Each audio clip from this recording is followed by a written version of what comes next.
You are listening to The Vocal Technologist. Spoken tech for your ears. Welcome back, everyone. You're tuned into Tech Tuesdays. I guess you could say this is where we try to make sense of all the new stuff happening in web development each week. It's a lot, isn't it? It really is. And it's easy to get buried. Yeah. So here on The Vocal Technologist, we try to dig through, find the bits that are genuinely useful, maybe even a little surprising for you. Doing the hard digging so you don't have to, maybe. Exactly. That's the idea. Today, we've got some interesting things lined up. We're going to look at some performance ideas that, well, kind of flip expectations, talk about AI encoding the reality versus the hype, and touch on something more human, actually, the cost of saying no. Quite a mix. Yeah. So let's jump in. First topic. This one honestly made me stop and think, what if I told you memory isn't always faster than disk? Huh. Yeah, that sounds wrong on the face of it, doesn't it? Completely. It goes against everything we're taught, basically. Well, it turns out in very specific situations, it can actually be true. Think about, say, counting integers in a really, really large file. So the traditional way may be using something like map to map the file into memory. Well, that has overhead.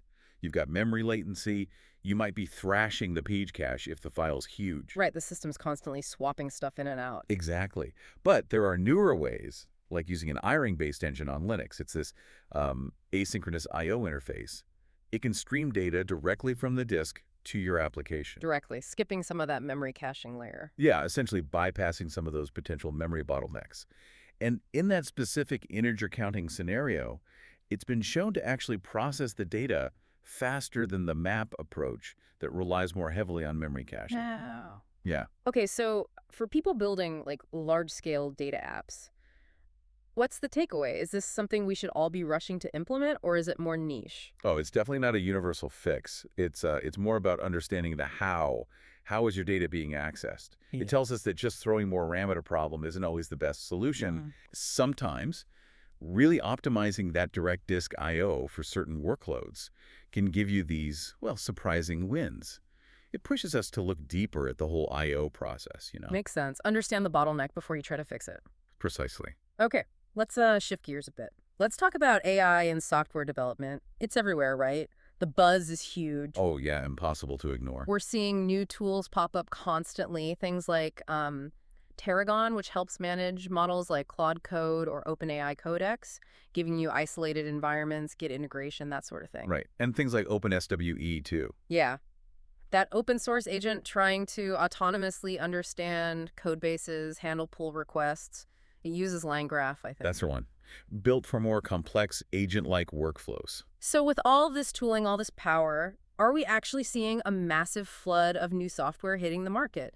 Is the shovelware apocalypse happening? You know, it's funny you ask that because the data, well, doesn't really show that. There hasn't been a huge surge in actual software releases that you might expect. Yeah, and MIT even did some research suggesting most AI pilot projects, they're not actually turning a profit.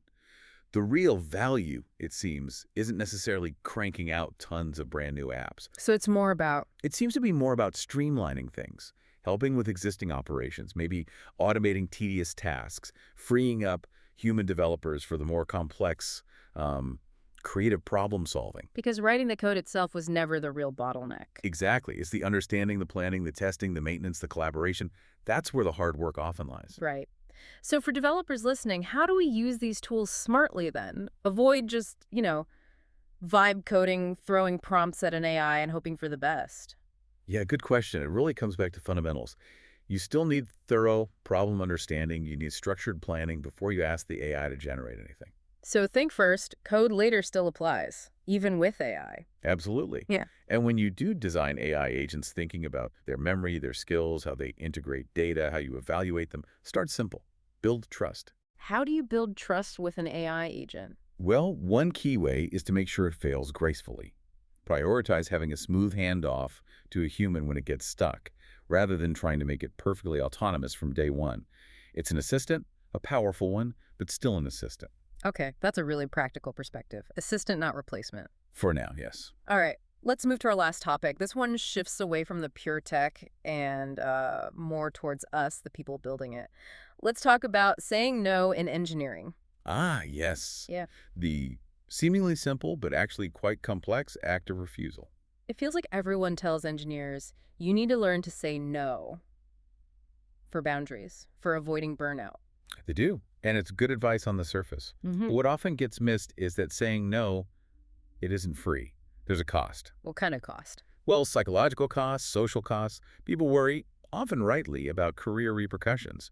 Will I be seen as not a team player?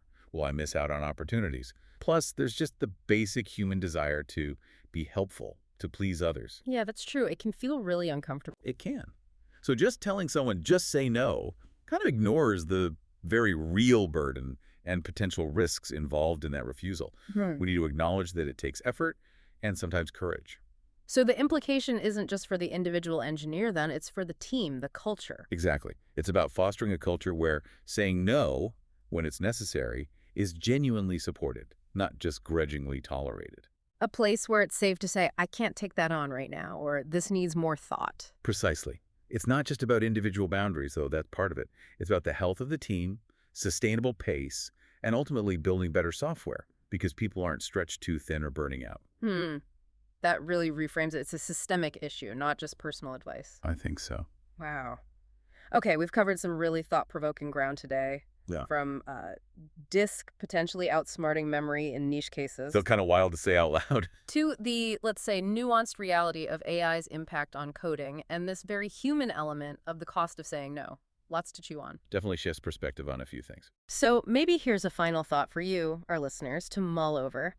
How can we, as a tech community, get better at weaving together these understandings, understanding the deep tech details like I/O performance and the human dynamics, like the culture around refusal, to build careers that are not just more effective, but actually more fulfilling and sustainable for everyone? That's a great question to end on. Well, thank you for joining us for this Tech Tuesday exploration. We'll be back soon with more discoveries. Until then. Spoken Tech for your ears.